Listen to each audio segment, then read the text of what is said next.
interfaced with the protesters that were occupying the lobby, at least. And then later,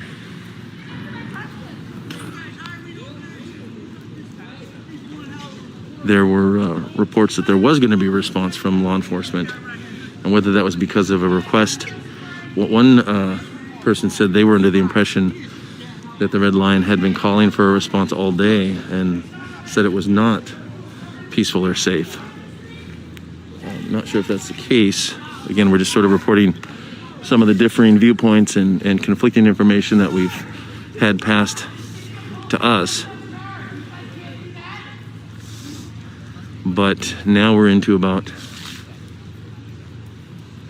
well, I'm not sure, but about an hour ago, a massive police response, really from just about every direction, around the back of the hotel, police cruisers, SWAT vehicles, armored personnel carrier, basically, which I believe is from Thurston County SWAT team, a couple of Olympia Police Department vans and paddy wagons, and about 100 law enforcement personnel comprised of Washington State Patrol, Olympia Police, and Thurston County Sheriff's officers, and possibly some of the Washington National Guard. That wouldn't be expected, but there was a contingent of about 20 personnel in camouflage without easily identifiable badges or patches, and they sort of led the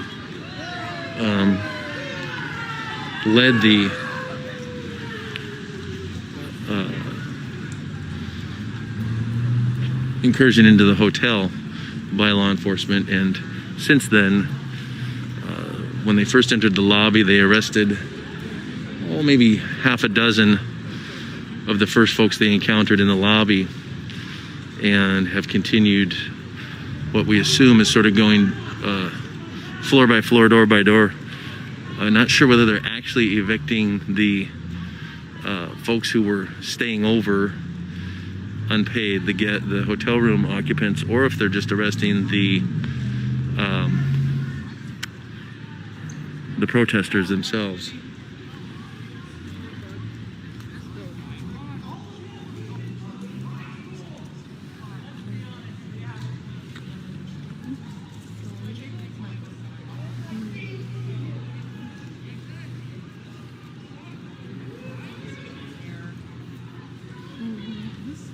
If you have any pages, groups, or friends that might be interested in the response here, which interesting, listening to we had off camera, we'd seen her doing a live remote Cairo news reporter, just casually asked her what she thought this was like compared to having reported several times from the similar Tacoma housing now occupation of the Travelodge in Fife about 3 weeks ago. And she said it was shocking night and day that there was no type of response, and that you guys, meaning Olympia or Olympia's law enforcement units, departments, come down hard. And of course, it's up for debate depending on where you fall sort of on the political spectrum, what you've seen as far as police response. But in most of our observation and reporting, as far as, at least in regards to protests, the Olympia Police Department has had a very hands-off approach. Things got a little bit more serious and involved the State Patrol once the conflict filled the protests of sort of left-wing and right-wing started getting onto the Capitol campus. Then the State Patrol got involved. Some of the larger, more violent protests had also engendered a multi-jurisdiction response.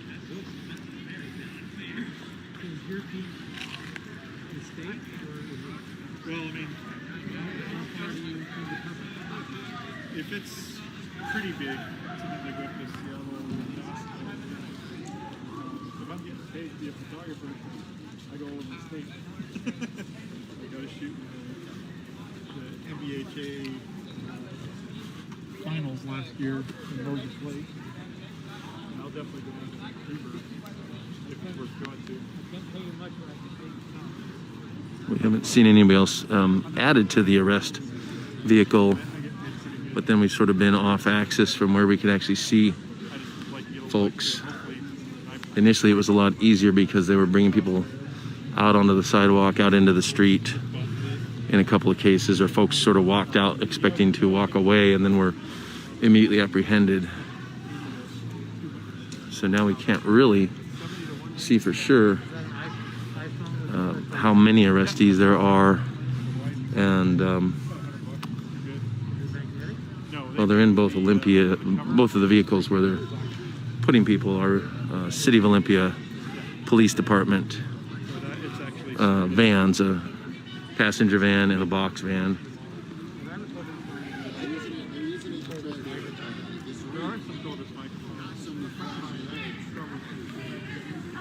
Maybe if we say, excuse me, officer, could you turn off those bright flashing lights? They hurt my eyes.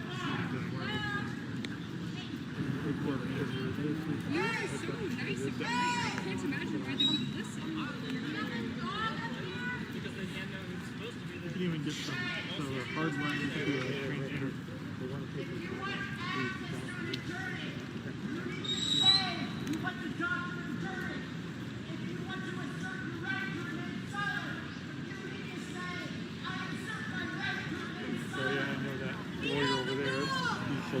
Tell us about your dog. So we have competing shouted statements here. Well, tell the cops that. Not One is legal advice being shouted by officers. the dime store attorney, Dog up there. and one is That's your MO. some folks in a room in the second floor from the top asking that they have. Tell him. You shouldn't They film might protesters, shoot you it. know that, right? Well, we're just filming from the side. Yeah. Try not to hit anybody though. Okay. And some folks in the room are concerned about their having a dog in their room and wanting to try to keep the dog safe. That's what dogs are for. Service dogs help take care of people who can't take care of themselves. Yeah. It's unfortunate that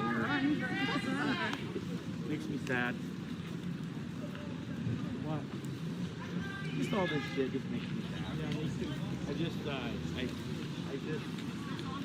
We've gotten so uncomfortable in our society that I can't even say things like this. Oh, you're struggling. I'm just something out of my life. You know what I mean? So you can't do that. You can't. It's just so fucked up right now. You can't even lean in.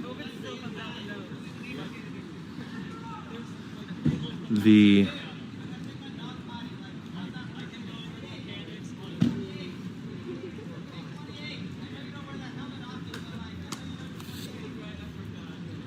That's somebody up top.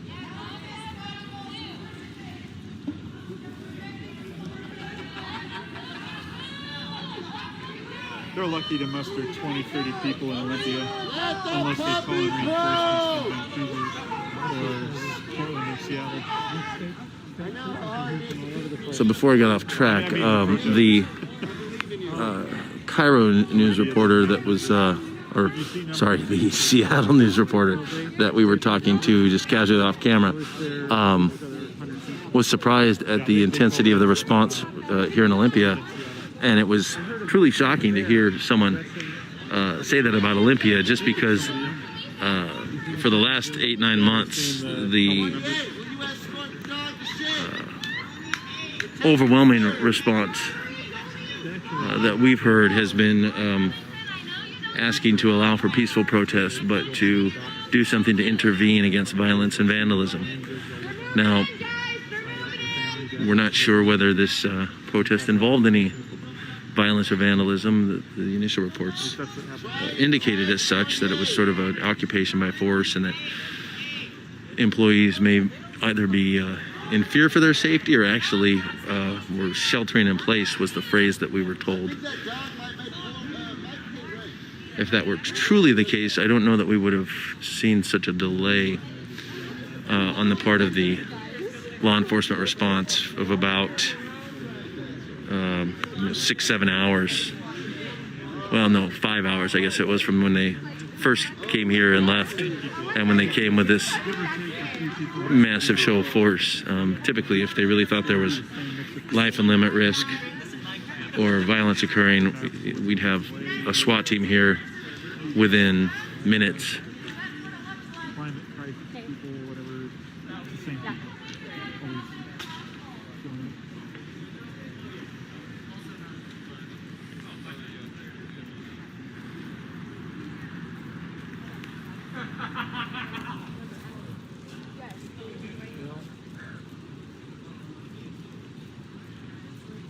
Doesn't look like much is on the inside. I don't know if there's still any remaining sleeping. Police officer with the black helmet and black hood straight ahead.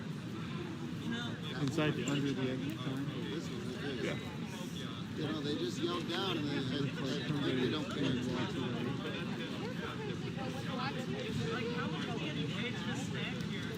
There's a in the window. It's hard to see from this distance, and there's also protest signs, cardboard signs obstructing the view. But there are officers with one individual in custody with their hands cuffed behind them.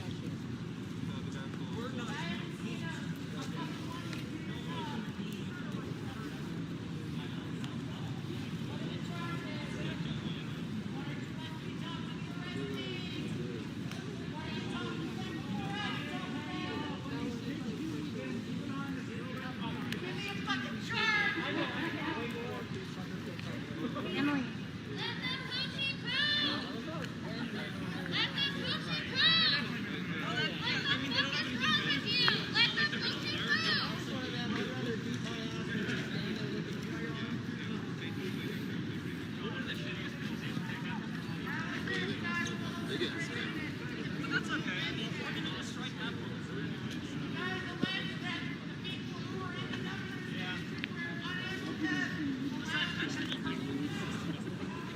So far, so good. We are not really having arrests of counter-protesters that are gathering on the sidewalk. And the police are just holding a perimeter around the hotel as they arrest folks, or at least evict folks.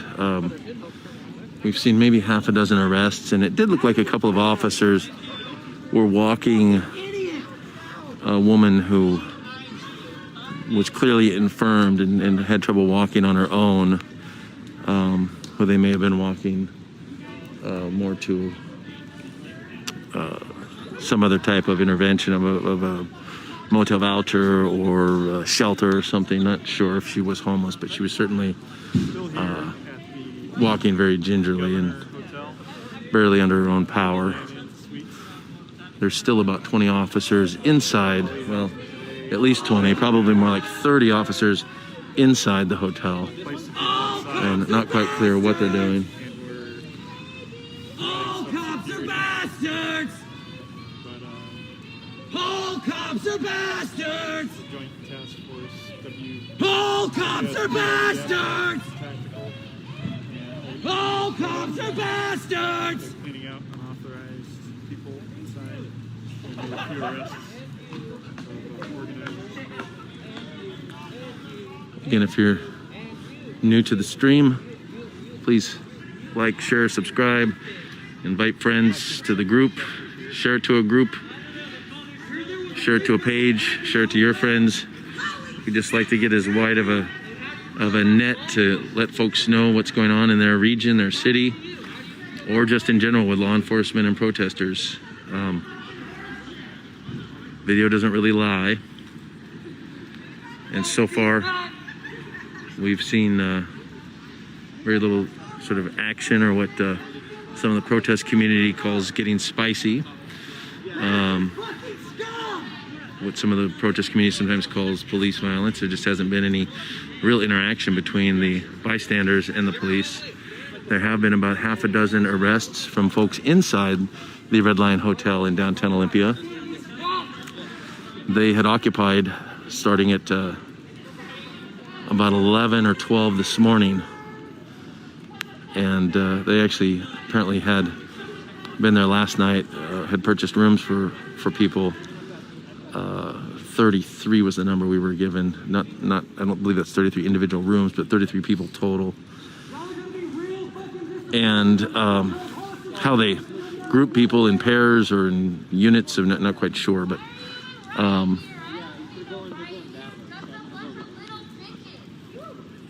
apparently a poet in the crowd.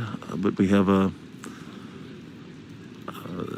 after having purchased rooms last night, they announced they were not going to be vacating those rooms and they were going to be occupying them, as well as the folks from a rally across the street at Sylvester Park in downtown Olympia, which is actually part of the state capitol campus. So it's under the jurisdiction of the Washington State Patrol and Washington Department of Enterprise Services, I think it is, that manages the state capitol campus. So apparently after their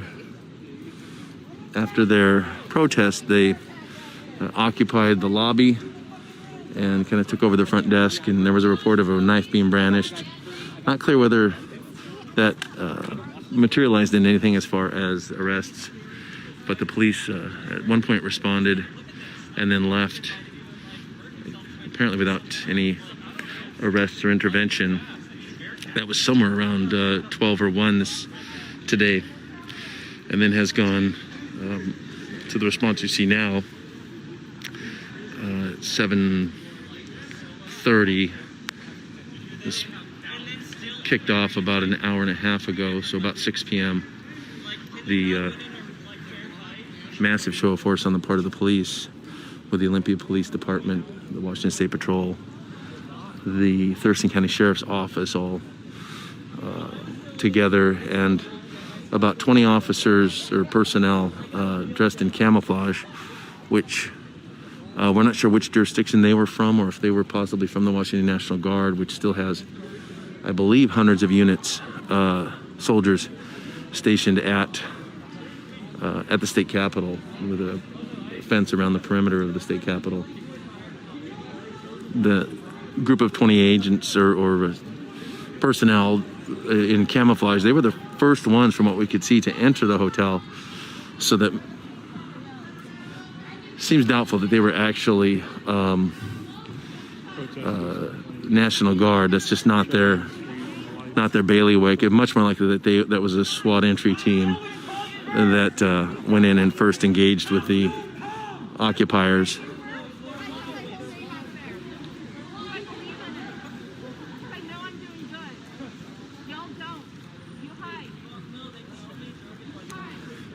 And I apologize that we may try to respond to any questions or comments in the live stream comments, but sort of on alert here, not able to be completely engaged with the comments.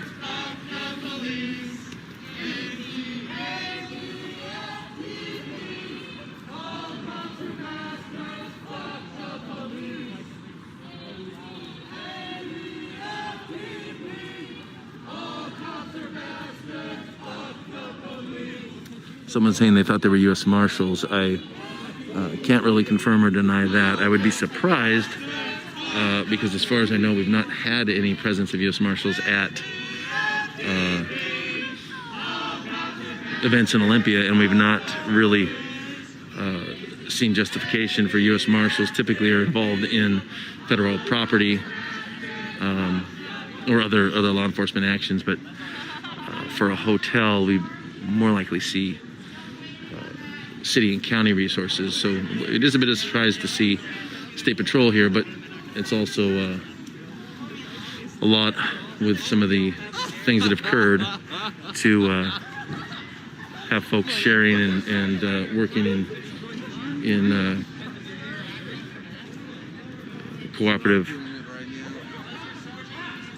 teams.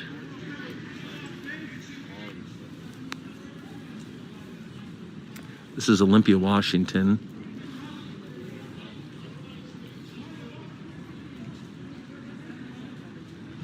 Don't go any closer. Come on. in downtown Olympia, just about a quarter mile from the state capitol dome, which is a very close copy of the federal capitol dome. This morning we had There's a PAO coming out to see him. see who? The guy from Jolt, pretty shortly. Oh, okay. It sounds like we might be able to get some comments from law enforcement, public information officer or commander, as far as what their understanding of the situation is, what their response and intention is, and how they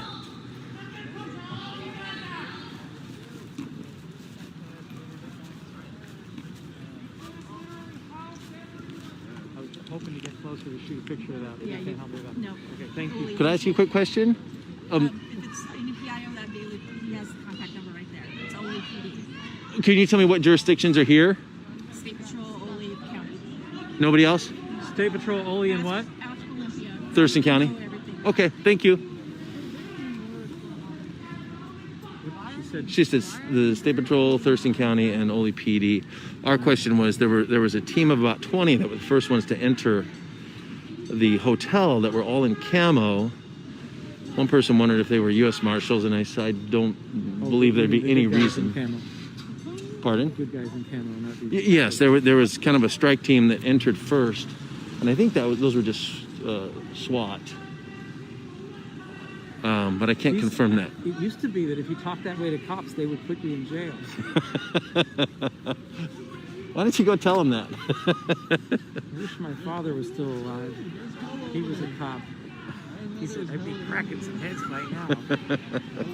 Officer McGillicuddy and his yeah, it's So what do you and if it's freedom of speech, it's freedom of speech. The downside that we see sometimes is you get the emotion and everybody starts escalating. You know, the more people start screaming. Are you live streaming on Facebook? Yes, And those comments are responding to your... just to my live stream and my commentary. Are they listening to us talk, or did you turn off the mic? No, they're listening to you. Very nice. Yeah, should I get your face also?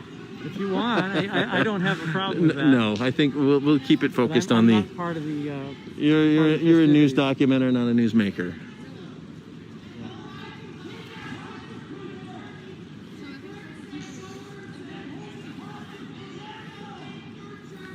What time did you get here?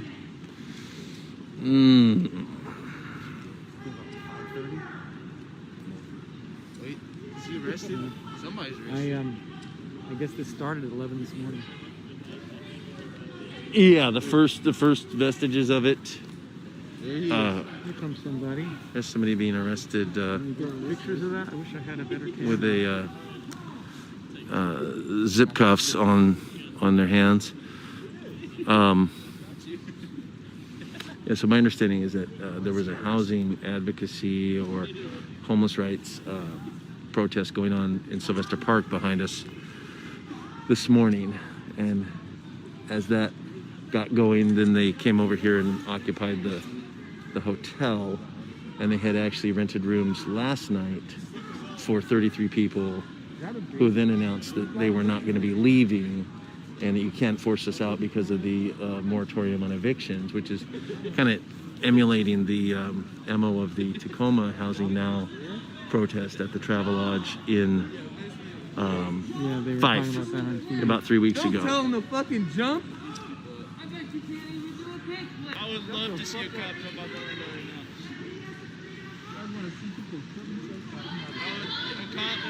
So the people in the rooms are part of the protest?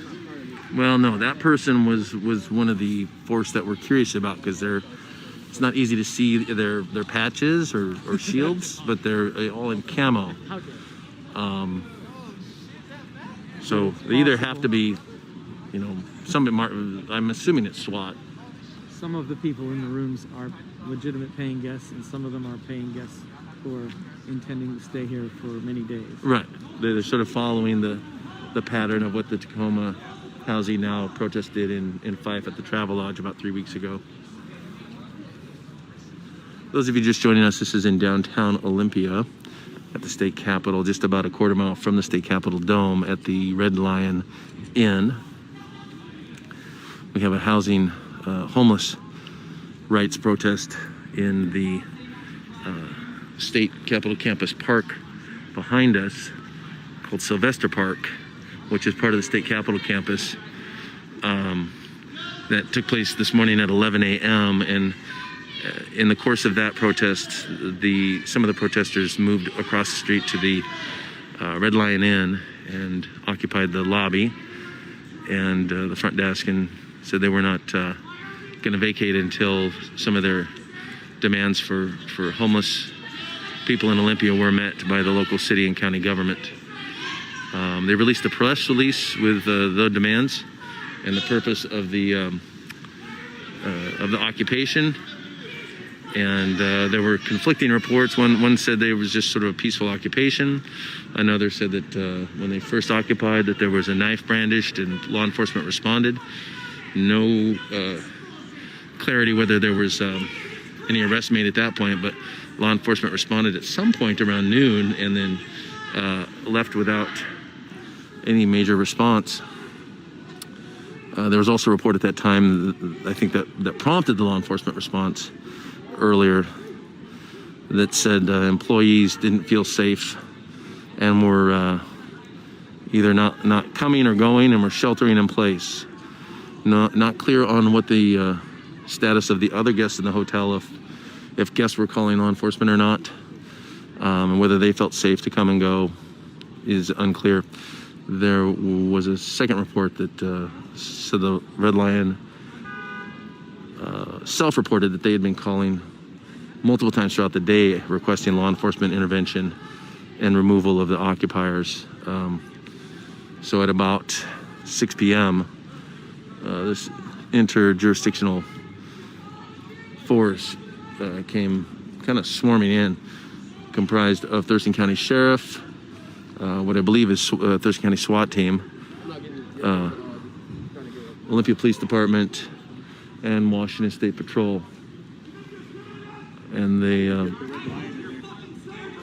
sort of surrounded the entire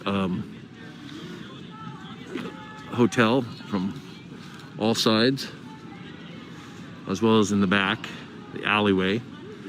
And then there was a kind of a strike team of about 20 who were all clad in camouflage, and they were the ones that first, they were the entry team, and we're still waiting to see if we can talk to a public information officer to find out if they were in fact SWAT or if they were from some other agency. They just had strikingly different uniforms on in terms of their camouflage and their hard to see any identifying patches or shields as far as local city, county, or state police signifiers. We're on a little bit of high alert just for safety, so we can't monitor the stream right now very well. So if you see folks asking questions who may be just joining the stream, or something you know the answer to for sure, please feel free to chime in. This is in downtown Olympia, Washington. The hotel is the Red Lion. You'll see behind there, the lit up sign is the governor. That's because this for I think probably about 50 years, this was the Governor Hotel, and was purchased by the Red Lion, I think about 5 years ago. They've never changed the sign, have done some significant upgrades and remodels, and historically was also a place where you might find state legislators, legislative staff, and lobbyists staying here during legislative session, which is going on right now. Doubtful that there's nearly as many as usual staying here, just because there is, due to coronavirus, there's about a 90% of all the legislative session is taking place remotely, virtually, over Zoom and similar. But because of threats, we have had upwards of 600 National Guard stationed around the state capitol with crowd control fencing because there were concerns about all types of groups, right wing, left wing, storming the Capitol, storming the governor's mansion, fighting with each other. Some just about every Saturday for several weeks there was conflict between opposing groups, and 2 weekends in a row there was a shooting. Luckily nobody was killed.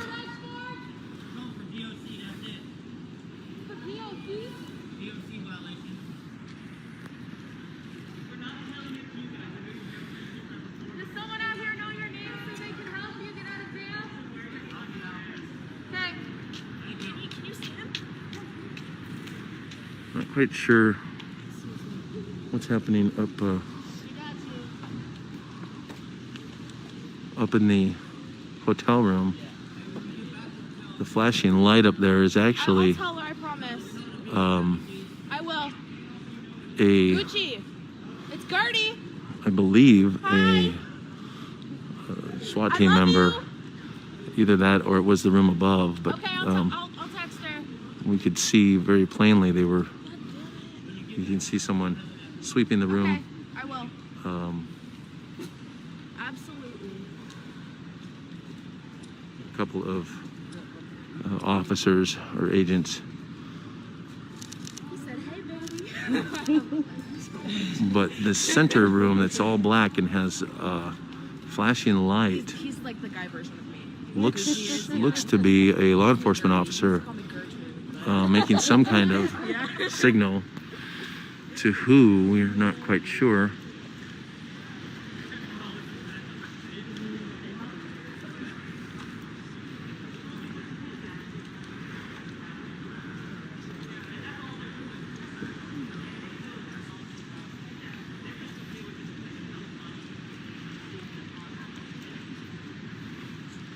Do you know Morse code? That's an officer in that dark window that's been shining the same pattern with his flashlight for about 2 minutes. Same room? Yeah, this one in the center, dark. They were just sweeping.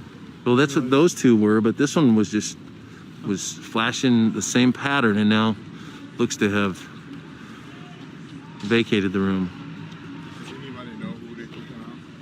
So they do appear to be going floor by floor, room by room, and not quite clear if they're just the folks in the rooms, if they're just asking them to leave or if they're arresting them. They certainly made maybe 10 arrests so far, and not sure if those are protest occupiers or if those are room occupants.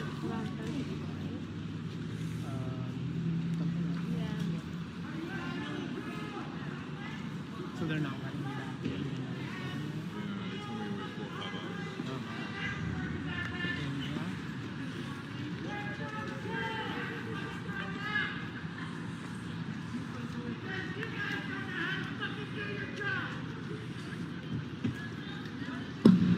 Oh,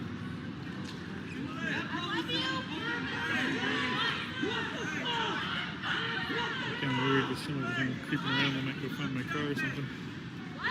what do you think that was? Maybe they got a hold of somebody who's fighting back up there.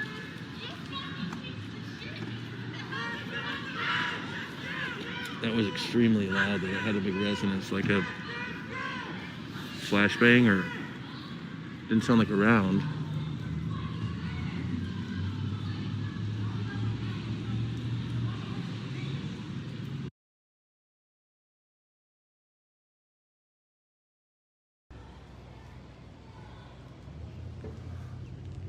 So not quite sure what the loud bang was. It seemed to have too much resonance to be Like a gunshot? around. but it seemed to have a little bit of a concussive, explosive sound to it or feel to it. Now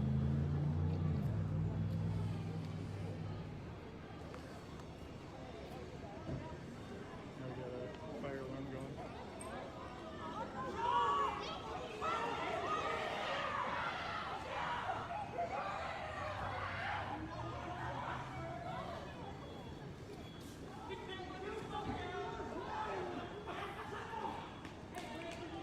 So how's it been going? I've been doing other stuff. What do we got on our hands right now?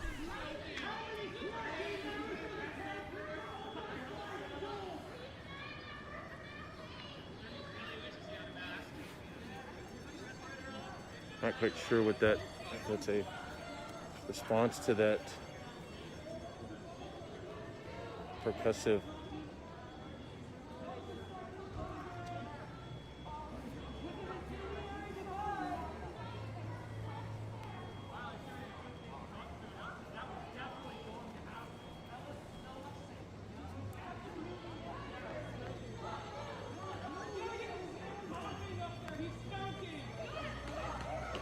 I'm so tired of these guys being such idiots.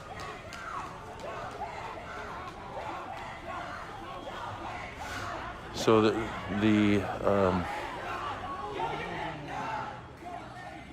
the screaming is sort of One of the rooms, police are trying to open the windows. more Protesters are cheering on them. It's like a choke. fanfare than actual conflict. There's police sweeping the rooms up. It looks like they're in the upper floors now, and as they get to the balconies, the sort of demonstrators down on the sidewalk are shouting for cops to jump.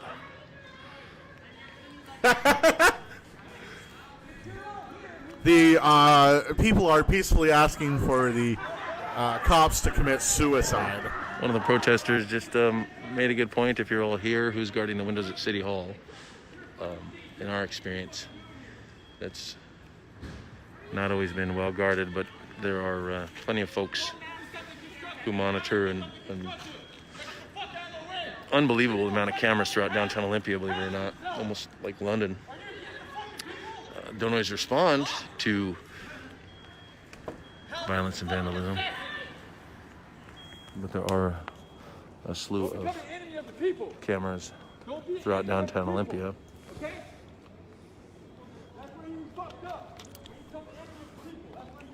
Dolesville?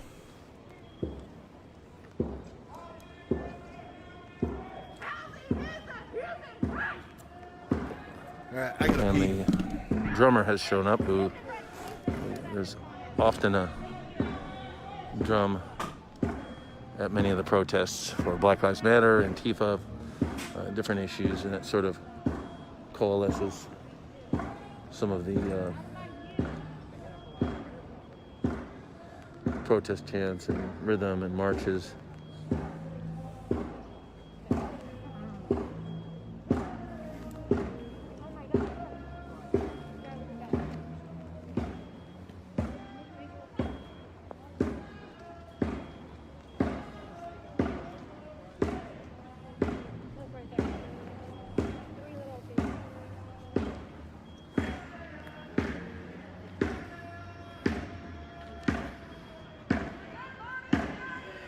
Again, if you're just joining us, we are live in downtown Olympia, Washington. We are about a quarter mile from the State Capitol Dome on Capitol Boulevard, which is the main street through downtown Olympia, between a park in downtown Olympia called Sylvester Park, which is technically part of the State Capitol campus, so it is managed and patrolled by the state of Washington. And there was a housing homeless rights protest there at about 11 this morning. And some of the protesters went across the street and occupied the hotel, which is a Red Lion hotel. It used to be called the Governor House or the Governor Hotel. It's had a few different names. Now it's part of the Red Lion chain of hotels. And sometime before noon, they apparently occupied the lobby and the front desk, and had some folks outside holding signs At that time, there was a dispute about whether it was peaceful or not. There were a police response that came and checked and apparently left. There was also a report of some type of report from the employees, either sheltering in place or not feeling safe, or someone brandishing a knife. But at any rate, the Sounds about right. responding Olympia Police Department came and went at about 1 o'clock. At that point, it looked to be sort of not over, because the group calling themselves Olympia Housing Now had actually they reported 33 people. Not sure what percentage or of those that they said some were homeless, into rooms in the hotel and were not going to be leaving because of the moratorium on evictions. And the same thing happened in Fife, Washington, about 40 miles north of here, about 3 weeks ago at a travel lodge, and they ended up staying there for about a week while making demands on the city and the county in that area. That was put on by a group that formed sort of ad hoc and called themselves Tacoma Housing Now. So when the Olympia Housing Now group formed, they sort of followed the same MO, excuse me, of occupying by buying one night and then expecting to sort of stay. They did release also a press release of demands that they weren't going to vacate the hotel, either the residents or the protest occupiers, until a list of demands were met by the local jurisdictions, mostly the city and the county. The live stream, I can't actually respond or quote, but I believe that the list of demands was about 4 demands. To put people, use FEMA money, get federal FEMA money to put homeless people into housing or in motel vouchers, temporary, during the coronavirus. Makes sense. A second demand was to Makes sense. stop the sweeps of homeless encampments and provide services, sanitation and garbage and similar things to the homeless encampments. Cool. Third demand was to Set up some water. Everyone gets PS5s. So we're just checking on a situation.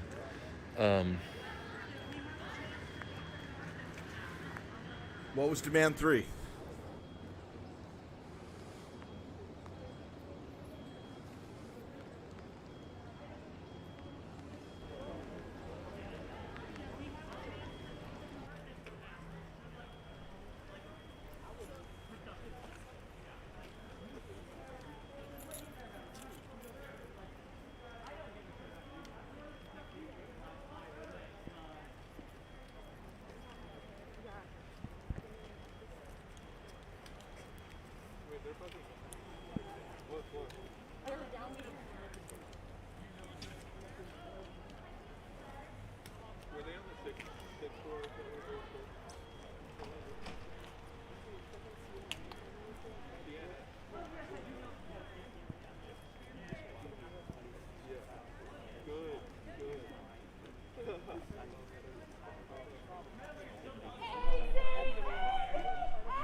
There is some smoke coming out from the tower.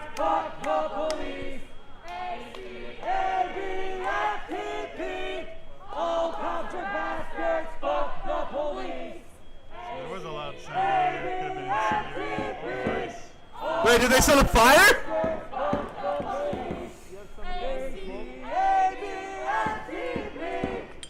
Please tell me they set the hotel on fire. Best news possible is if they set the hotel on fire. The elevators and such run up and down to each floor, the stairwell. And there are just plumes of smoke coming out of that. It doesn't look to be It's not dark. just venting tear gas or flashbang. That looks like You see how they're handling cops over there? Are y'all fucking ready for that? Are you Please set the hotel on fire. until we find out what's going on with the smoke coming out, whether there's an actual fire or if they're maybe somebody burning a mattress. That's a fire. That's That's the same thing. That's the same thing. extremely dangerous situation, especially if we have homeless people that are somewhat invalid in some of the rooms. They're probably the ones setting the fire. Evacuating them can end up being quite an ordeal. Getting back to the 4 demands Yes, tell us more about the demands. of the Olympia Housing Now were to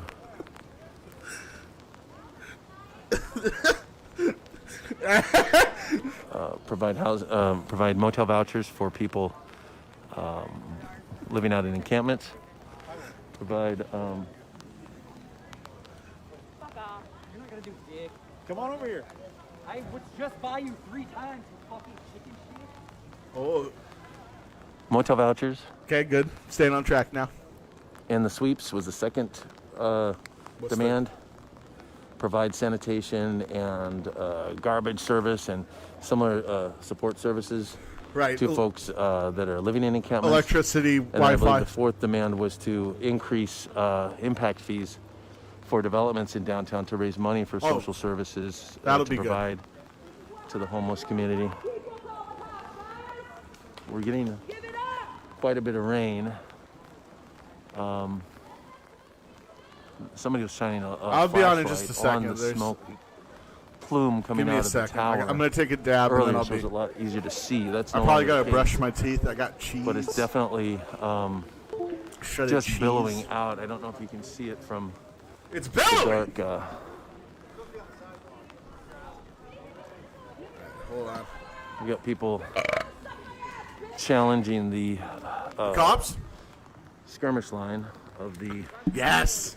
police. Challenge the skirmish line. All right, let's smoke a little weed. And Share we the had stream, threatened earlier guys. That if folks This is gonna violated get that, good. they might, Do you guys want to walk the dog over here in the park? Are you guys leaving?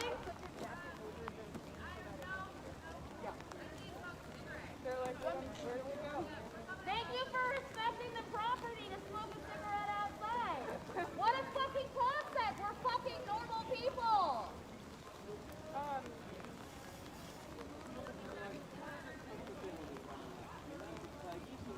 Let the Gucci do. Let the Gucci do.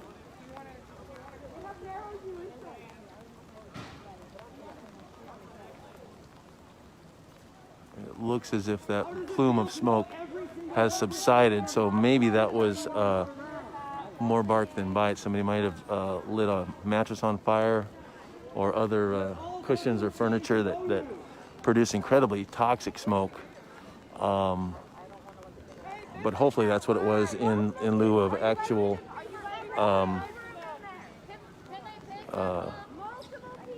an actual fire of the building itself. We do have, it looks like, some either the police paddy wagon has returned, but I don't see any fire response currently, so we may have been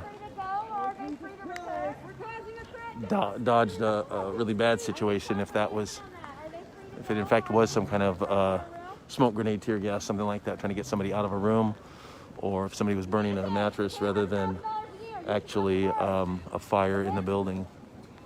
Just can't tell, it's gotten so dark, but there's certainly not the same plumes of smoke coming out of there that there were earlier. Are they free to go? Are they free to return to their room?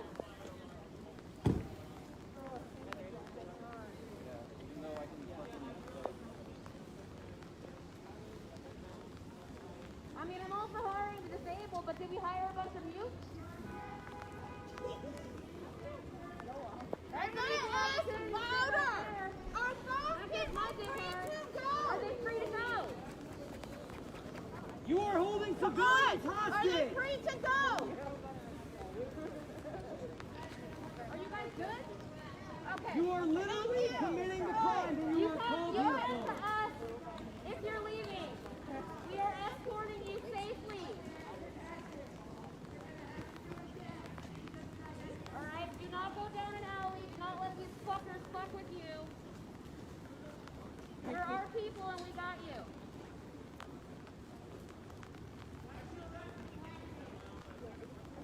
stop. Let the coochie poo. Let the coochie poo. Let the coochie poo. Fuck well. Let the coochie poo. Fuck well.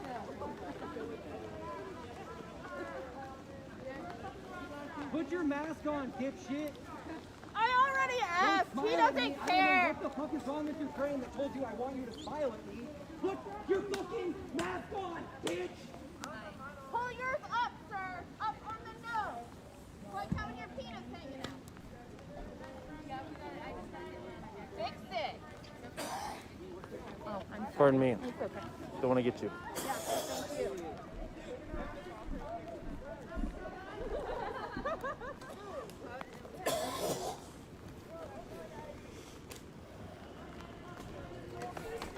We have a counter protester out on the street, and it looks like the law enforcement get ready to take them down.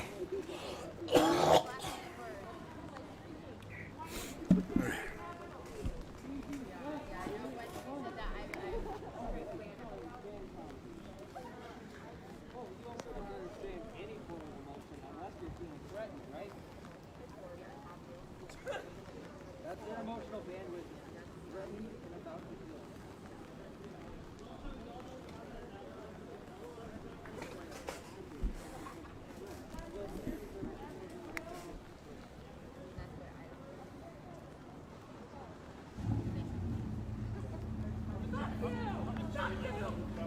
Fuck you, David Ross. Get the fuck out of here.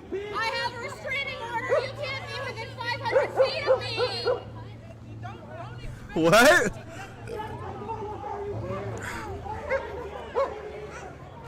I'm sorry, what?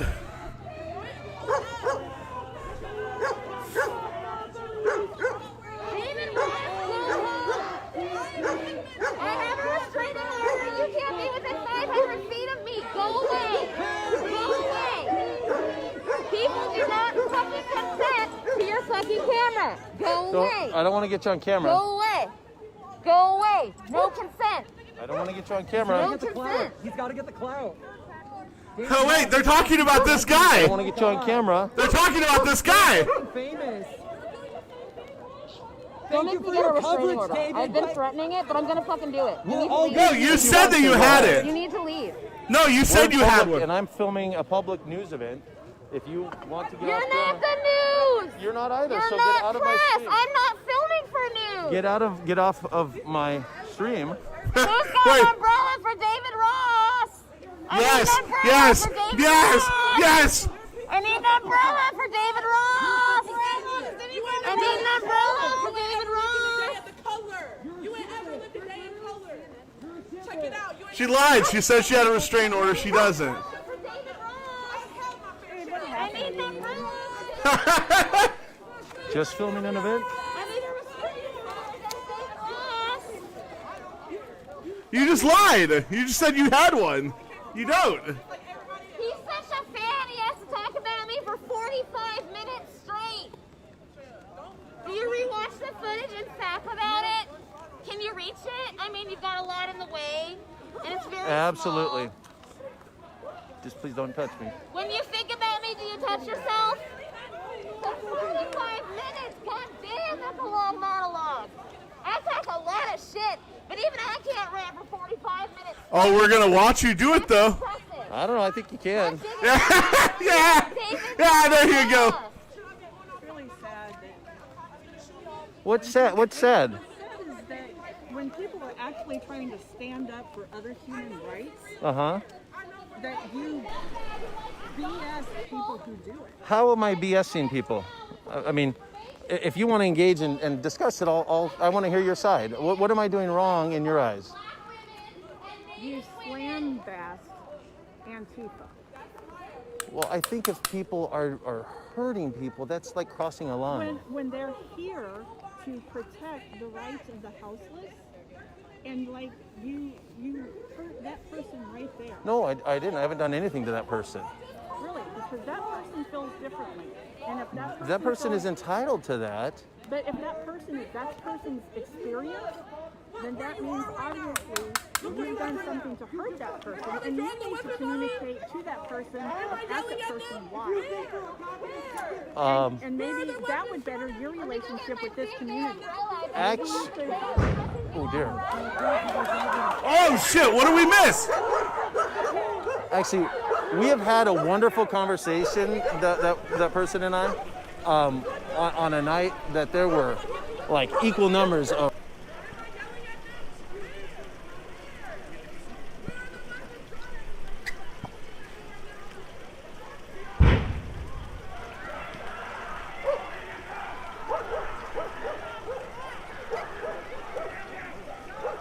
All right, cool. This one's delayed a bit. So we just heard another flashbang or concussion grenade on the far side of the hotel.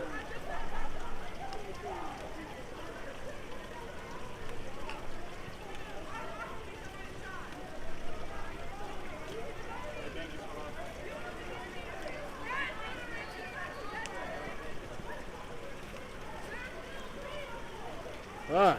All right, there we go. Be like, how does a grinder fucking break? Far right. Yeah, flashbangs.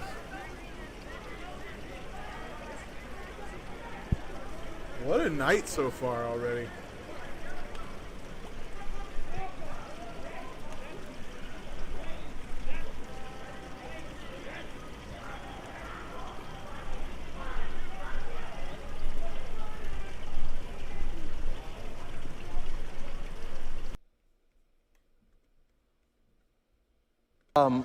Pollutant like WD-40 or spray paint. It was not your typical bear spray, wide swath of pepper spray. That to me is not. That's not looking for social justice. That's just pure on aggression.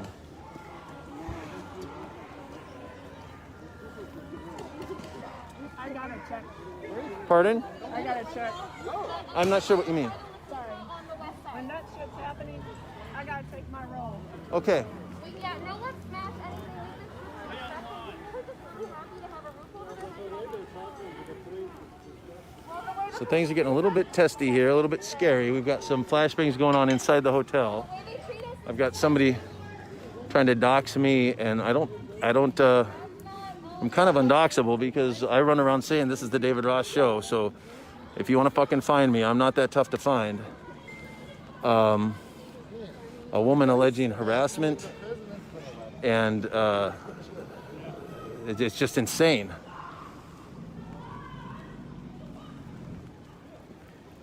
That to me looks like pure narcissistic drama. I don't see any social justice aspect there at all. Exactly.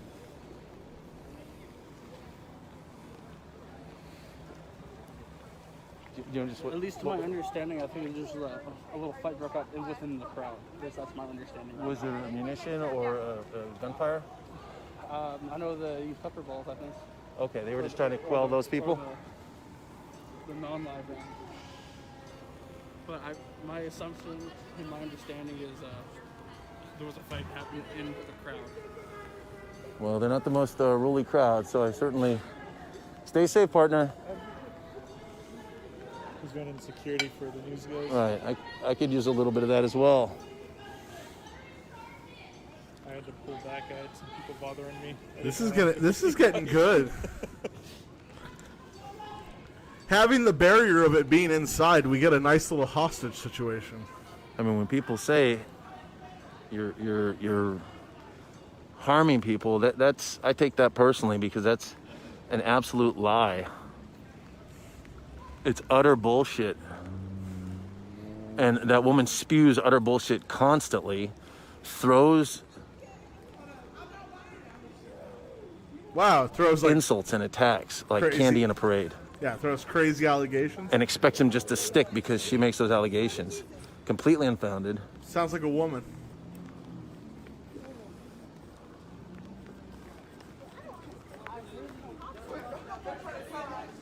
I don't know about you guys. I would love Any kind of pushback. I'm rolling a joint. Makes you some kind of fascist. Makes you some kind of racist or white supremacist. If you watch any of my live streams, you've probably heard me joke that I've got more black brothers and sisters in my family than all of Olympia, and it's a joke because it's not true, but it's pretty darn close. We've got a pretty small community of color in our city,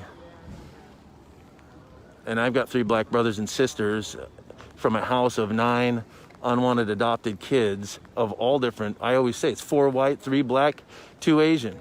If you want to call me a racist or white supremacist, you can just fuck off.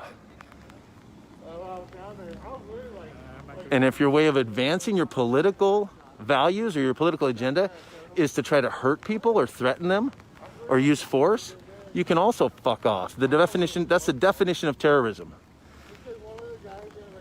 And if you want a little editorial tonight, I am damn happy to see a response that, yeah, we do need shelters for homeless people. We absolutely do. If we could just open a big freaking gymnasium for 6 months and say, here's help. If you want it, take it. If you don't, we got a time limit on how much we can help you. But to just take over somebody and make people feel unsafe and to impose your will by force and violence on innocent bystanders, fuck you. Oh, he dead. They gonna kill him?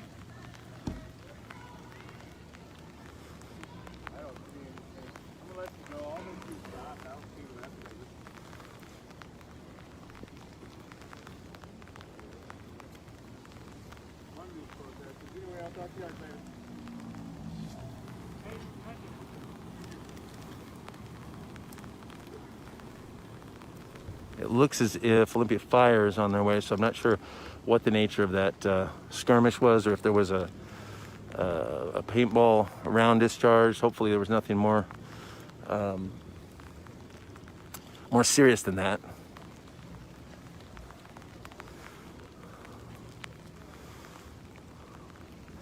By the way, the woman that was trying to attack me and claim that she has a restraining order, which is another load of horse shit, you cannot get a restraining order or do anything for somebody coming down and filming public. That's called public domain. You have no right or expectation of privacy in our country. If you're standing out on the street, anybody can film or photograph. They can't use it for advertising purposes, but you bet they can do it for news purposes. They can film you. If you don't want that, then don't be here or don't stand in front of somebody's camera. All right.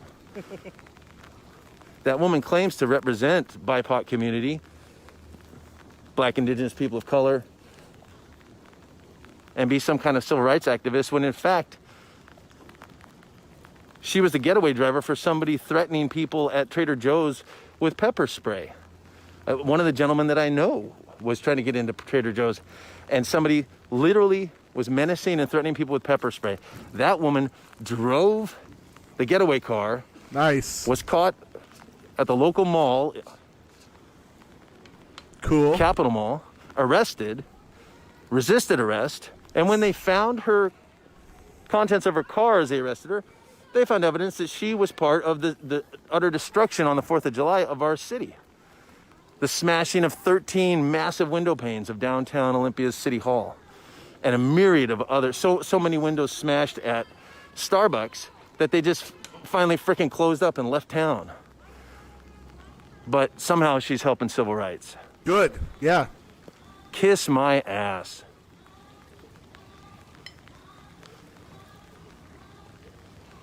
All right, I guess we're rolling 2 joints based on that story. This is a 2-joiner. Check in on the other guy. I think he's more with them.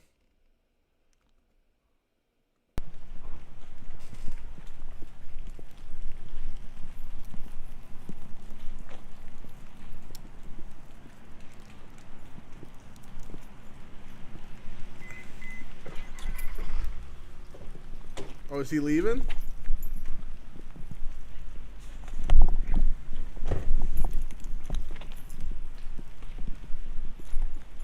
Nope, coming back.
guess sometimes it doesn't soak you so bad.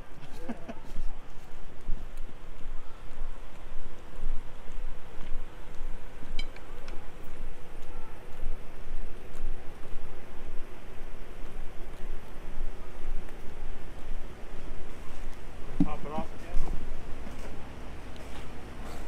Will it shoot again? Thought I heard something.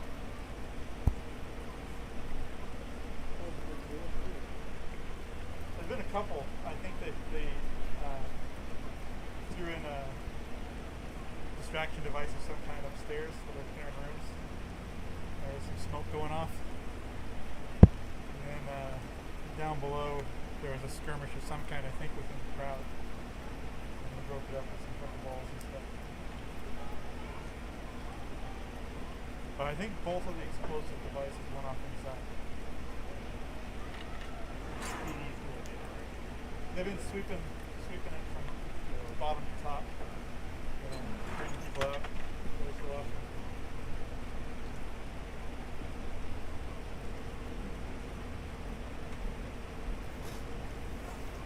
So if you dare, you can go up as long as you don't cross the line.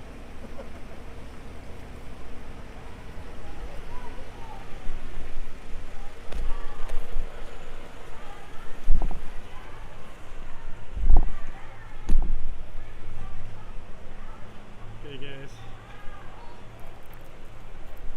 got my umbrella, try to dry the lens a little.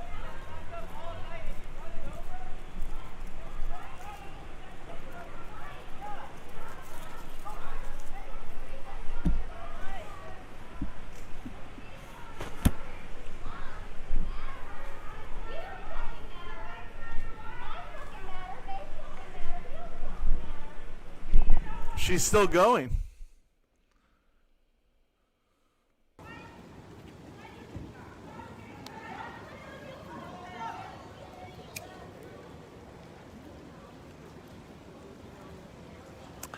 Please feel free to share the stream to your Facebook, to your page, to your group, to your friends that might be interested in what's going on. We don't have any feedback yet about exactly what has transpired inside the building. As I said earlier, there is a sort of a strike entry team that I believe is the SWAT team that was dressed all in camo, so it was hard to identify what agency they're with. Outside, kind of maintaining the skirmish line, has been Washington State Patrol, and we've had sort of a roving response of Olympia Police Department. Their bike patrol has been coming and going.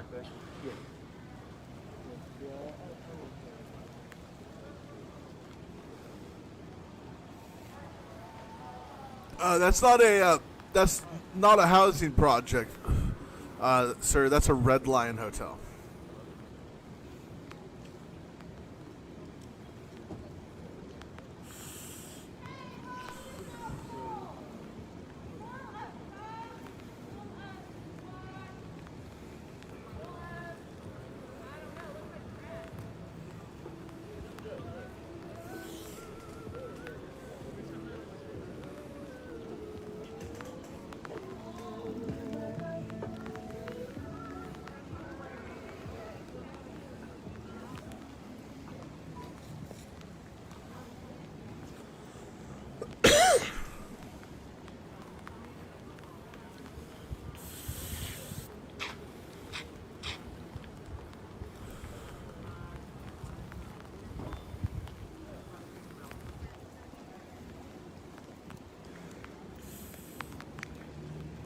Getting awfully cold and awfully wet, and the sort of assembled protesters protesting the police response is staying pretty steady, pretty consistent size of about 25 people from what we can see.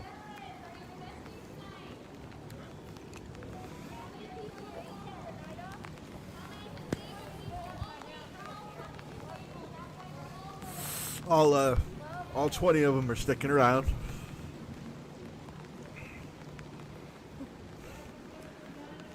With kind of tense surroundings, we can't monitor the comments very regularly. Oh, no So worries. if you see any comments or questions that you might be able to help with an answer that you're sure of, please feel free to chime in. Basic details: this started at about 6 p.m. a massive police response to an occupation of the Red Lion Hotel in downtown Olympia that had started at 11 a.m. this morning after sort of a ad hoc Olympia.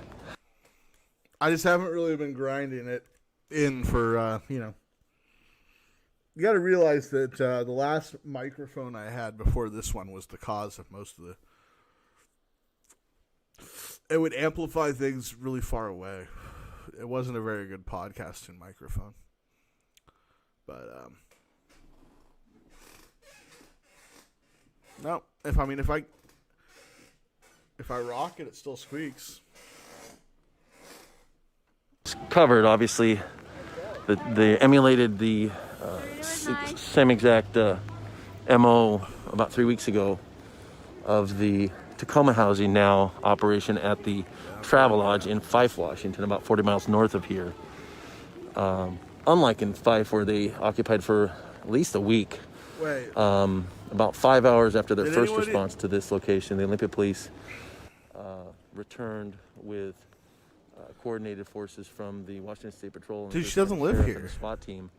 And, I don't live with my girlfriend. Swarmed the downtown area, surrounded the building, and swarmed the inside and started going floor by floor, room by room. And it's not quite clear who they are arresting, if they are arresting the homeless occupants of rooms, or if they're just ejecting those folks, or if they even are ejecting those folks. But they are arresting some folks, and we're not sure if those are the room occupants or the protesters occupying the hotel representing Olympia Housing Now. There's still a large contingent of at least 30 police just in the lobby alone. I changed nothing. Squeaky chair is still the best long-running joke of this program. Of course, according to the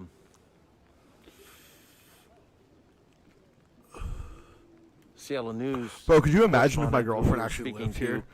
And all camera, this time that I streamed, you may have heard she earlier, never came out here. Who said she was amazed at Olympia's response that we, or never got home and had to walk through, just even in the background. That was sort of comical because that's anything but the track record in Olympia over the last 9 months. That'd be hilarious. And if you talk to our local leaders, our city council, and so forth, you would think that we were just absolutely overrun by right-wing wackos and Nazis and Proud Boys and militias and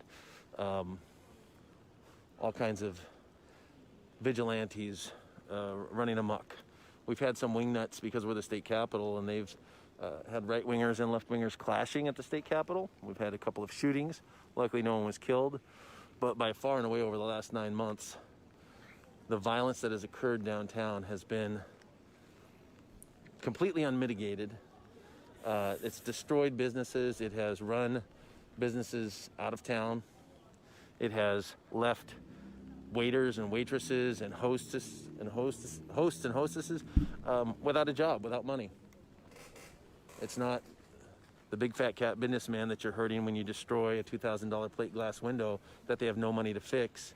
It's people who make blue collar, barely living wage or barely minimum wage jobs in some cases, but that doesn't matter to a snot-nosed punk smashing a window because it feels good and it's instant gratification for those dopamine receptors.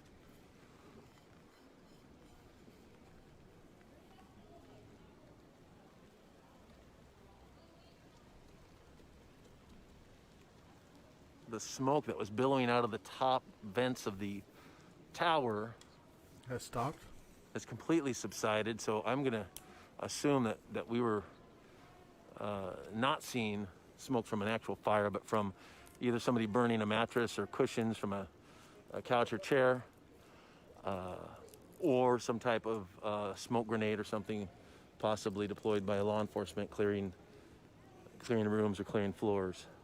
There was a fire alarm pulled, or sound of a fire alarm, at about the same time. But there was no actual response from the fire department other than this, what looks to be a medical response with a gurney. And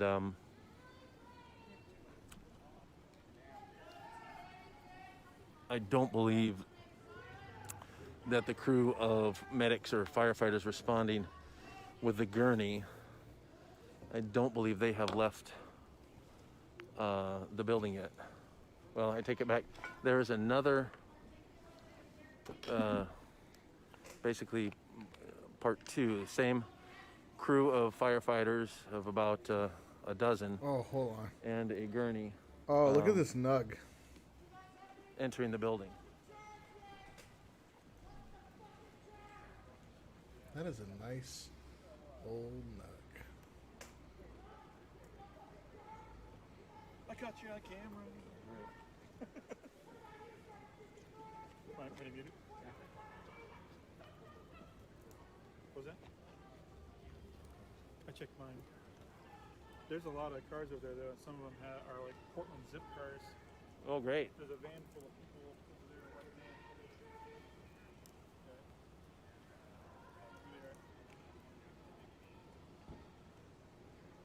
So yeah, a bunch of black sedans over there. And at least one Portland zip car. Black sedans meaning law enforcement or meaning rentals? I don't know, I think rentals.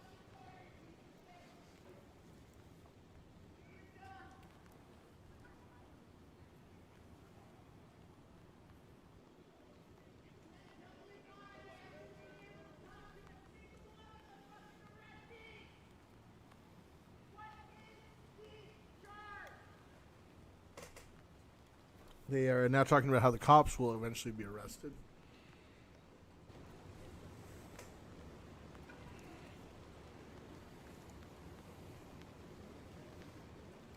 Most of the tactical team came out the side.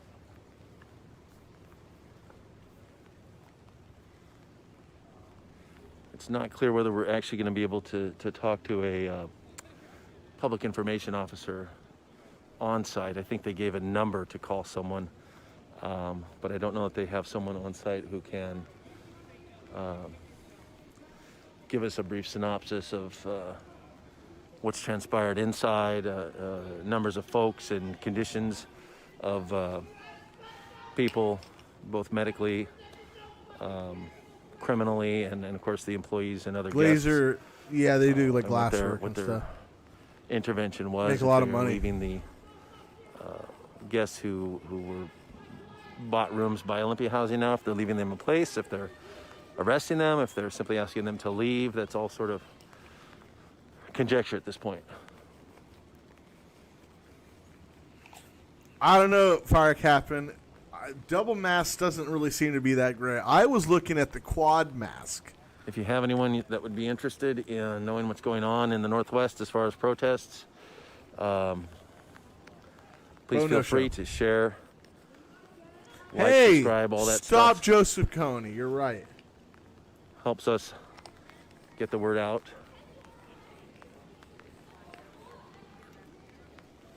If there are any groups or pages you want to share the stream to, please feel free. Cool.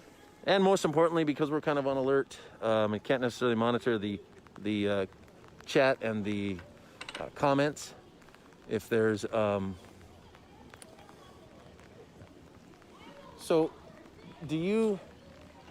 You said you thought that I had gone to the dark side or something like that. Is there something? I'm not showing you. It's aiming that way. Is there something that you think puts me in that category that would be worth talking about? Okay.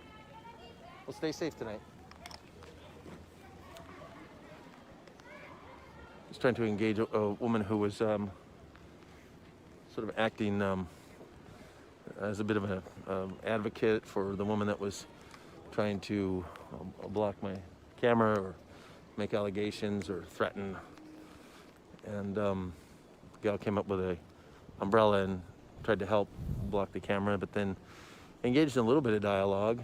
It's surprising when people aren't just taking sides and aren't either being star-bellied sneeches or plain-bellied sneeches from the old Dr. Seuss story. We're not that. Yeah. A guy just walked up. He's the guy that was previously arrested, clubbing the guy in front of City Hall. He's been out. Oh. He's living in a homeless shelter not too far from here. Looks like he's carrying something under his. That's good to know.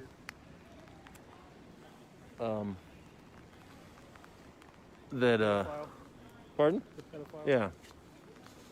Well, I don't know that'd be the best thing to do tonight or with us, but we'll see. Cool. Anyway, my diatribe was that there's been a few occasions where there are a few people who are able to dialogue and not just be on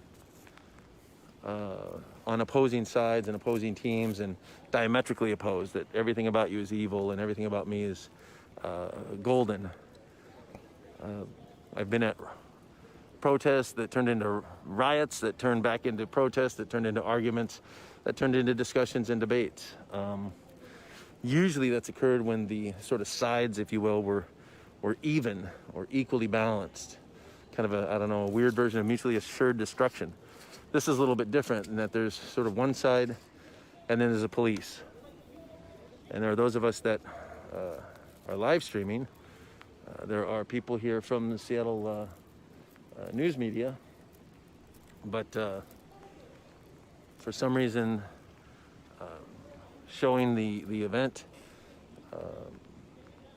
is fascist in some people's eyes. Yes, it's bad. You're a bad guy.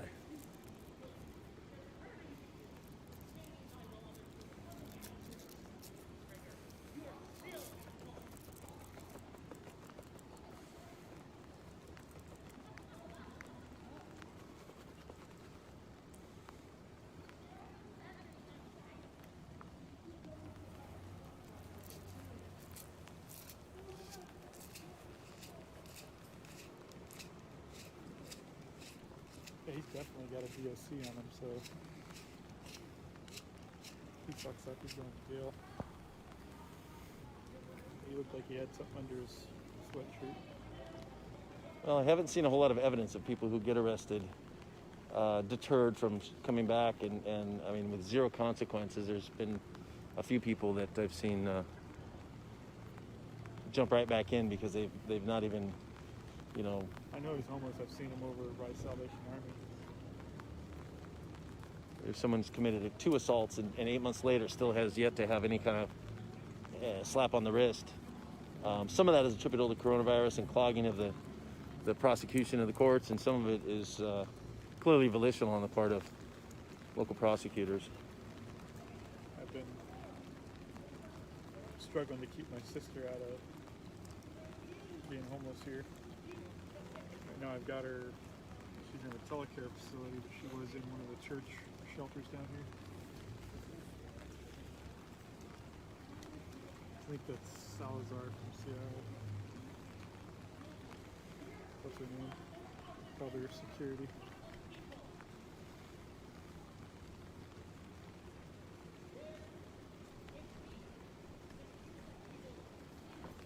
Again, because we're kind of on alert and can't monitor the chat and the stream, please feel free to respond to folks asking questions or wondering what's going on. This is in downtown Olympia at the Red Lion Hotel, formerly known as the Governor House or the Governor Hotel. Historically, it's been where a lot of politicians, legislators, staff, and lobbyists stay during the legislative session. This year, that's not the case, primarily because the overwhelming majority of legislative session is taking place virtually over Zoom and similar formats. So at about 11 o'clock this morning, in the park behind us, which is Sylvester Park, which is part of the state capitol campus, managed by Department of Enterprise Services of the state of Washington and patrolled by the Washington State Patrol, there was a housing protest for homeless people that then spilled over, and folks decided to occupy the lobby and front desk of the hotel, and had put 33 people up in rooms on Saturday night, last night, who then said they were not going to leave. They were going to keep them there, and you couldn't evict them because of the governor's moratorium on evictions.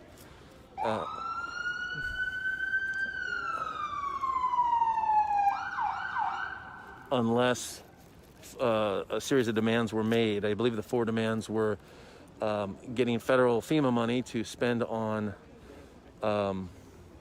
motel vouchers to put all the homeless people in the community up in hotels, ending all sweeps of homeless encampments during the coronavirus pandemic, increasing impact fees on the part of developers in the downtown urban core to help pay for more services, and I think the final one was mandating sanitation and support services to the encampments, things like trash pickup and sanitation, porta potties or hand soap stations, things like that the city has done to a couple of locations.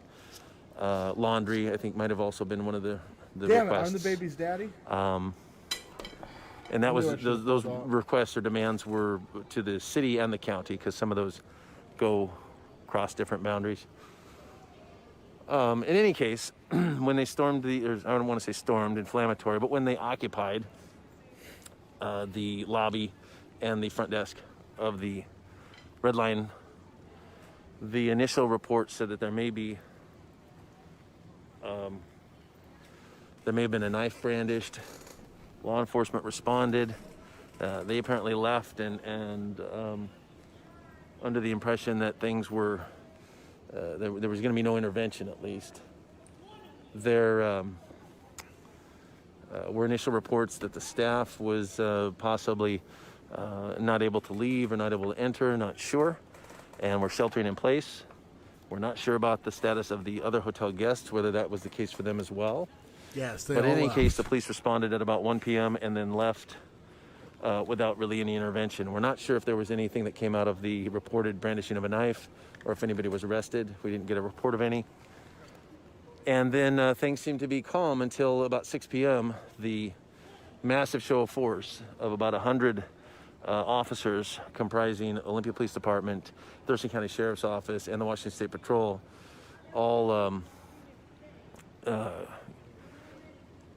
came to surround the Red Lion, and an entry team of about 20, what I believe was Thurston County SWAT, entered, and then police proceeded to go floor by floor, room by room. It looks like they arrested about a dozen people total. We haven't gotten any public information officers' confirmation of any of this, just sort of from observation. The Olympia Fire Department has responded with 2 groups of firefighters and 2 gurneys. I don't think we've seen anybody come out on either one, so not sure of the reason for that, if there's a medical event or an injury, and the status of anybody who was involved. At this point, the size of the crowd has diminished a little bit from maybe 25 to 20. The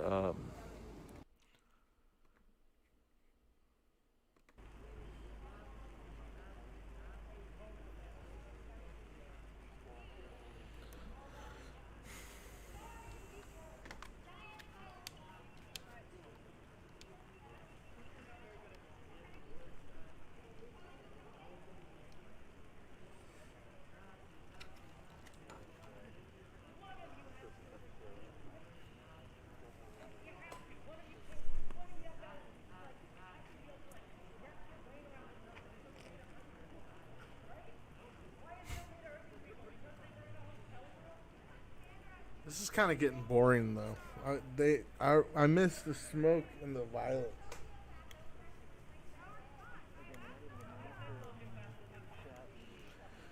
Do you guys remember the smoke and the violence?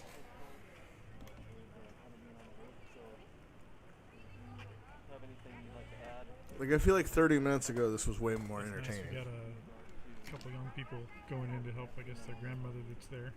And they're being admitted in by the police, escorted into the lobby.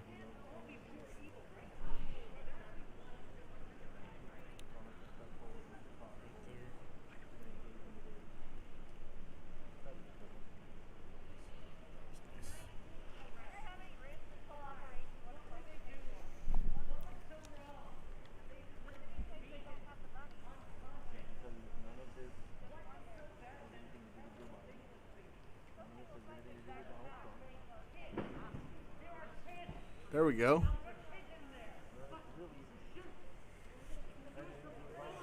There's kids in there?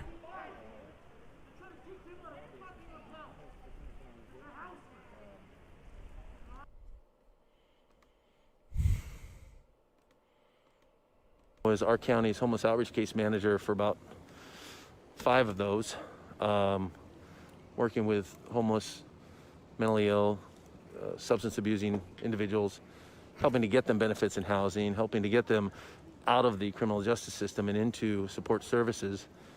And the deinstitutionalization wave that took place in the late 70s and early 80s absolutely was devastating and sort of created a lot of the homeless population initially, in addition to cuts to social services. However, that was so long ago, and if you look at the average lifespan of a chronically mentally ill person, it's much shorter than your average person's. If you don't take my word, Google or Wikipedia or whatever you want to believe, NAMI, National Alliance for Mental Illness, or WAMI for Washington, look up the average lifespan, and it's shorter. If somebody's dual diagnosis, meaning they are mentally ill and chemically addicted or substance abusing, it's significantly shorter on average. And so those people who were rolled out of hospitals in 1980 or 84 or 78 or wherever you want to pick a date, the overwhelming majority of those people are dead. It's just a fact. What's really contributing to a lot of this is a massive, massive problem with addiction and drugs that are infinitely more powerful and permanently damaging than they were in the 70s and 80s. In addition to a dramatically shifting economy where people cannot go sell their labor for a living wage. You can't go work at the mill and make enough to rent a house or rent an apartment. You can't go work pick and brush or doing heavy manual labor. Tremendous number of those jobs are gone from our economy, and we have a sector that has kind of been passed by. In addition, our mental health system is pathetic. We let people decide what's going to be best for them with a diseased organ.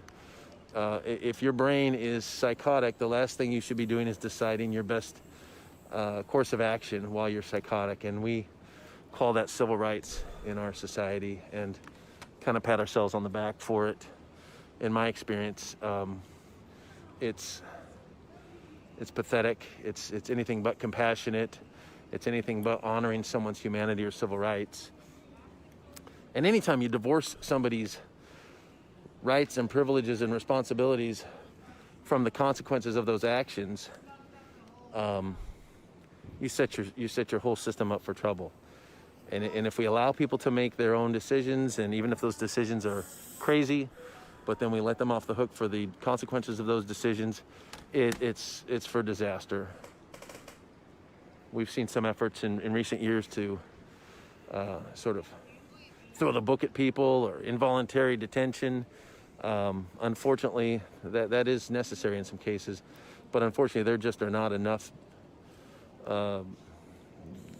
beds in an entire city to cover the human carnage from the meth and heroin and fentanyl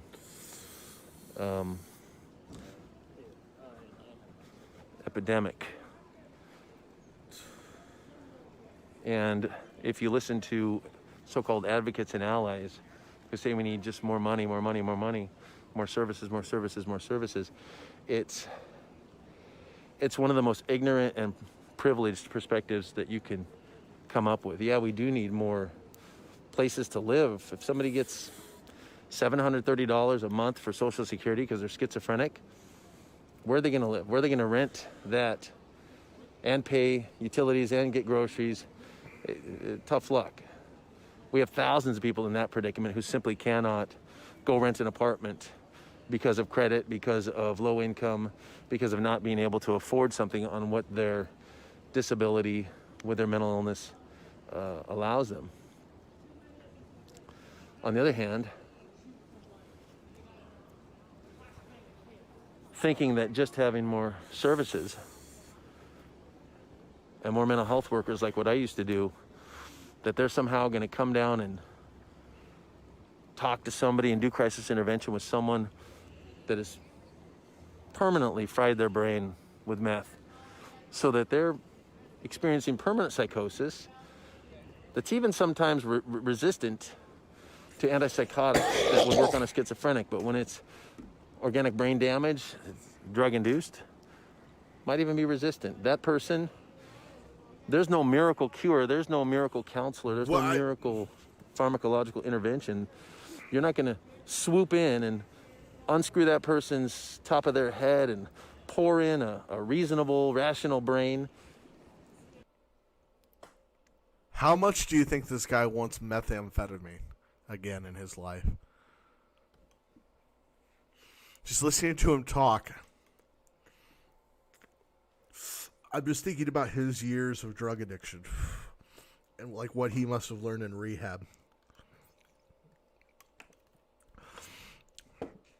I'm guessing, based on all of his shit, he's a failed radio guy. He's got a radio show. Probably thought he was a young hot shot.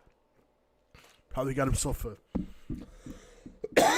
pretty bad coke addiction. Probably lost a house. Probably ended a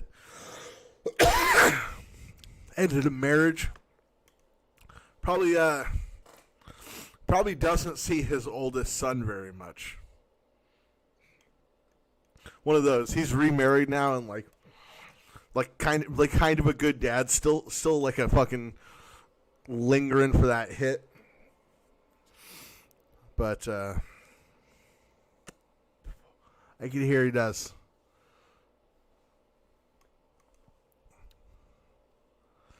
I think he misses his drugs.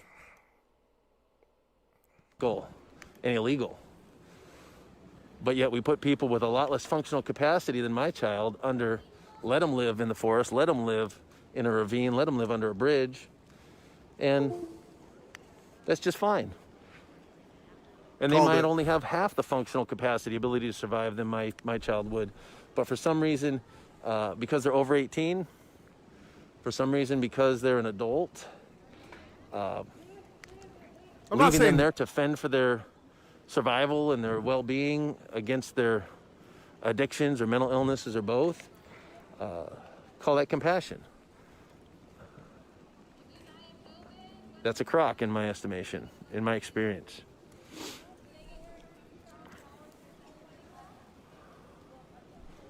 So that's the soapbox for tonight. Tune in tomorrow. Hopefully we won't be live streaming tomorrow.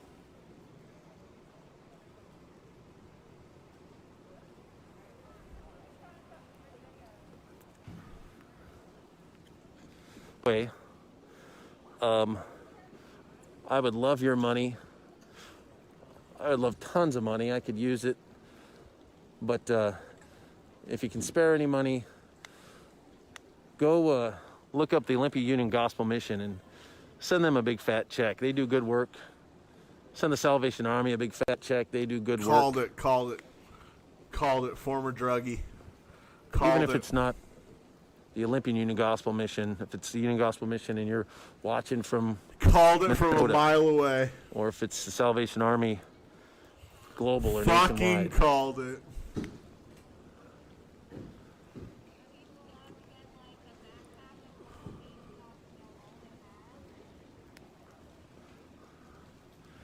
Unfortunately, I don't know if a Salvation Army or Union Gospel Mission have all these newfangled Venmo and Cash App and PayPal and Facebook Pay or whatever, Apple Pay.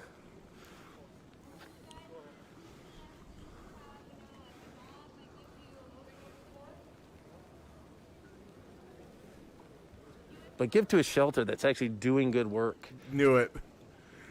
Don't give to people that are on the street, that are looking for cash. Despite what the narrative is, there are not people dying on the street from starvation. We've got obese homeless people left and right. Yep. People are dying on the street from drugs. They're dying on the street from violence. I gotta see what this guy looks like. They're dying on the street from untreated medical conditions, but not starvation.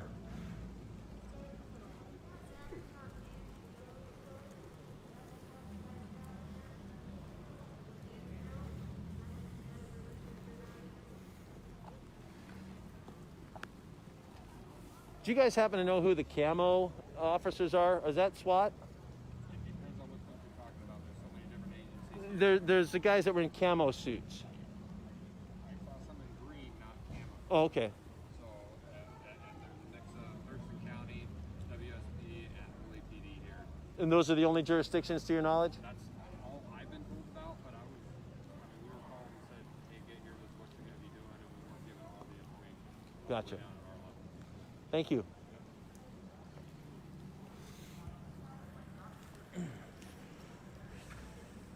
Damn, he took down his website.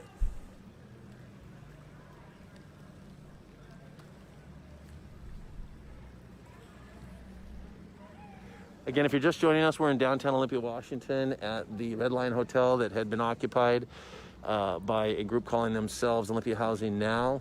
They started 11 a.m. at the Sylvester Park across the street, across Capitol Boulevard, which is the main street through downtown Olympia, about a quarter mile away from the actual Capitol Dome, which is about a quarter mile south of here. And at 11 a.m. they had a rally for homeless rights, and then went across the street to the Red Lion Inn, which used to be called the Governor's Inn or the Governor House Hotel.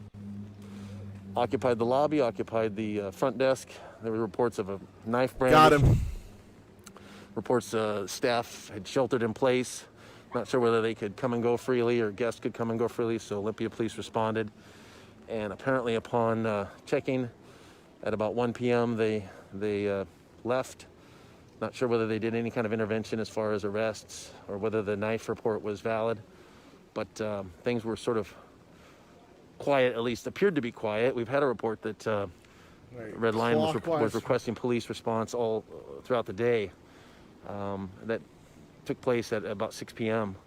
when a massive force of Olympia Police, Thurston County Sheriff, and Washington State Patrol all converged on the hotel, surrounded it, kind of set up a perimeter of police and riot gear, and then a team of about 20 folks in green, looked like military type fatigues. Not what I was expecting. Were the entry team and went floor by floor, room by room.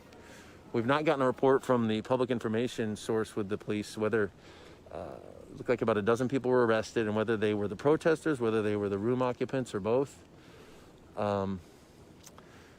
And what the disposition is on the 33 people who had been staying here at the behest of Olympia Housing Now. They bought a night of housing for 33 people, or a night of motel stay, and then basically issued a press release that said we're not going to vacate.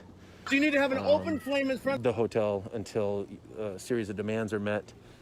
The four that I think I have clear from the press release put out by Olympia Housing Now were that to raise impact fees on developers in downtown Olympia, to stop sweeps of encampments in Olympia, to provide support services to encampments in Olympia, things like laundry and porta potties and trash service, sanitation, hand washing stations, things Here like we that. go. And then the fourth was to access federal FEMA funds to put people up with hotel vouchers for the homeless community during the coronavirus epidemic. Oh my God, it's him, I think. Hold on. Oh my God. No. It can't. Yep. All right, looks like we are live on the Rochford Olympia Facebook page. Oh no. Oh no. Oh no. Oh no. Oh no. Hold on. Hold on. Hold on. Oh no.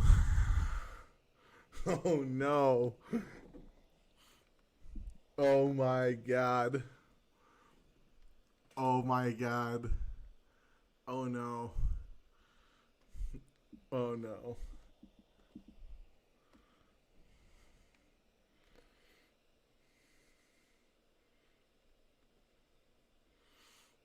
Oh, guys. Oh, are you ready? Where's my lighter? Does someone see my lighter? Oh, God. Oh, God. Are you guys ready to see what this guy looks like? Oh, my God.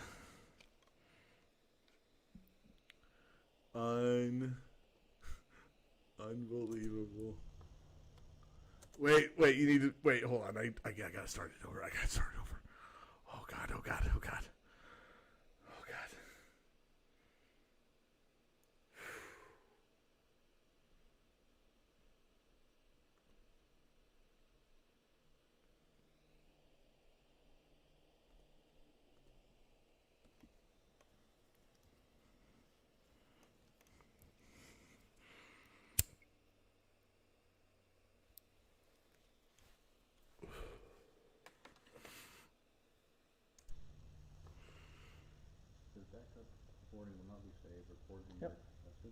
All right, looks like we are live on the Ross for Olympia Facebook page.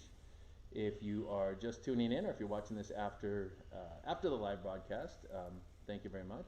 I'm here with Olympia Mayor Cheryl Selby. Cheryl, You said it right. I said Kara Shelby. that was going to be one of my questions. How often are you called Shelby? Oh, a lot. Even by like current council members and staff when I'm introduced, they get nervous sometimes. It's like they'll switch it in their heads. It's all fine. I answer to both. If that's the worst thing you get called, you can't complain, right? But I do have to say, I do prefer Madam Mayor over Ms. Mayor. Madam Mayor. Okay. Well, welcome tonight. I kind of put out to the community that we might take an hour if we get going, maybe an hour and a half. If we have a way to kind of check and see if folks want to chat in any questions, we might take a look at those and add those in. But I have kind of a vested interest that I would kind of like to, having been on the campaign trail in the primary as a... Whew. All right.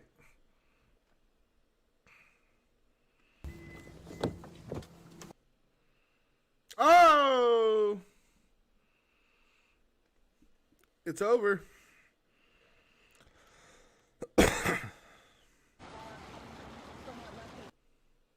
Olympia Fire Department respond with 2 crews of about a dozen each, firefighters, each crew of about a dozen firefighters and a gurney, and no reports yet or no visual. Yeah, it's him. That was selected by previous councils like 40 years ago. Also, locate, she's kind of hot. And so it's, we're kind of a hybrid because Olympia can't do anything just strictly by the book. Most council manager forms of government, you run for a seat and then the 7 council members select who's going to be mayor for 2 years. So that's how Lacey does it.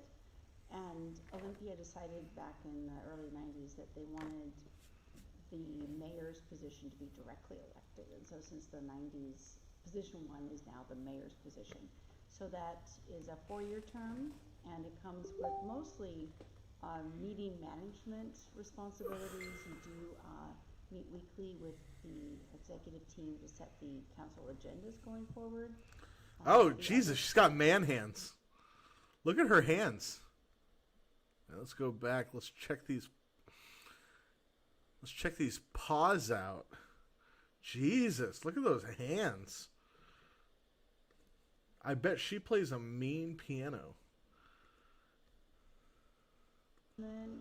Responsibilities, you do meet weekly with the executive team to set the council agendas going forward. Check out the dimensions on those puppers.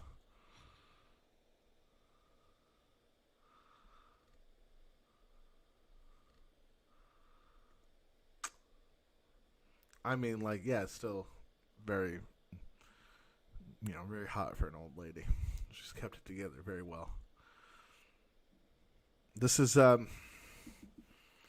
why you don't go surgery, ladies. It looks organic and right. It's very, very, very classy. She seems classy. Wrong button. Ah. All right, and that ended. What do they not want us to see? All right, let's see if there's anything else going on. Otherwise, I'm just going to end it. Call it good-a-roo.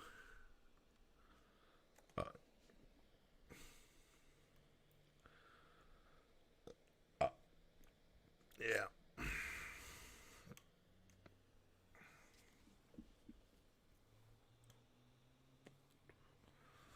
Oh, I guess we can finish the joint.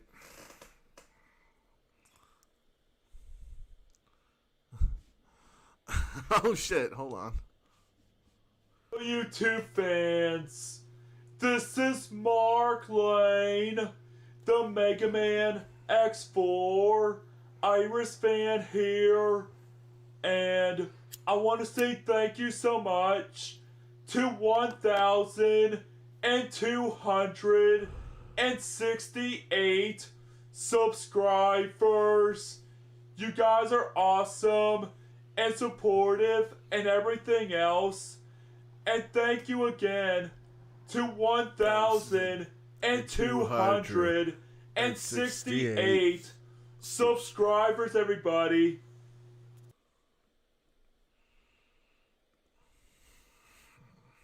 Good boy. He's a good boy. Let's see if there's any wrestling. Did he watch any?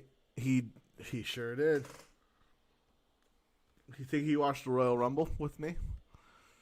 He was shooting videos during the Royal Rumble. Do you think he got bored? Dang. Look at this here. And Kevin Nash and Buff Bangwell, the two new members of the NWO, are making their custom wrestling showdown debut against the Awesome Truth and a tag team matchup here. And look at this here. And Kevin Nash with a jackknife powerbomb. No, wrong. Hold on. Wrong. That's not how. This is not the psychology of a Kevin Nash match. Ah!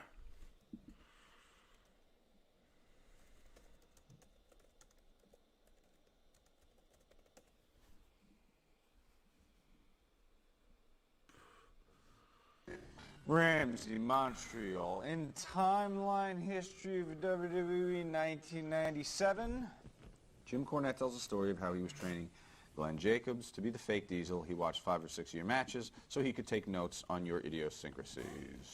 Let's see. He basically wanted me to teach them how to be Razor Ramon and Diesel. I had to go into the TV studio and have Dave Benoit or one of the guys there make me tape. I said, give me 5 or 6 Razor Ramon and 5 or 6 Diesel matches so that, you know, I can make notes and tell these guys. I watched them at home, wrote down the moves. Nash, that's where I got the line 6 moves. I wrote down every move that Kevin Nash did, every idiosyncrasy he did in the ring, and I got to 6, and that was with the hair flip. The back elbow, the side knees in the deal, the fucking flipper punch, the fucking hair, side slam. Side slam. and there's something else. Squisher. It's been 15 years, so power bomb, yes. Squisher. There you go. You Snake find another eyes. one, motherfucker. Up till 1996, you go to one of his matches and find him doing something else. So anyway, let me just say something. So there's this guy named Nolan Ryan. He was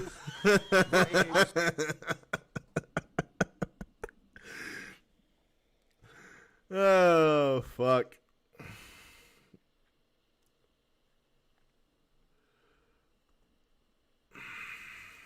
On the Miz. And there's a cover. 1, 2. And always a 2 count. It's always a 2 count. Oh, here's the Polish girl. Good afternoon, chat. As promised, I am back at the noon-ish time frame. I know I am not precisely on time, and therefore... Okay, I don't need to hear that voice. Oh, here we go.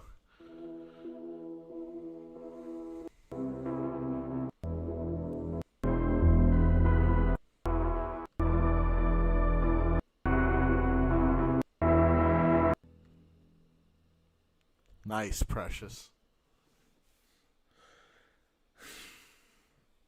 All right. Well,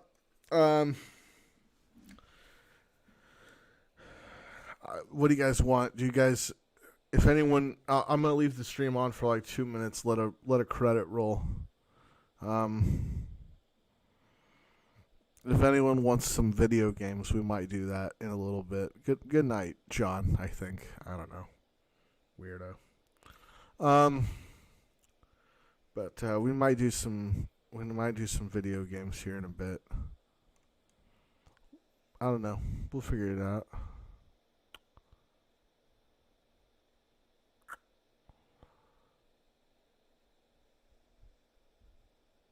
Wiener.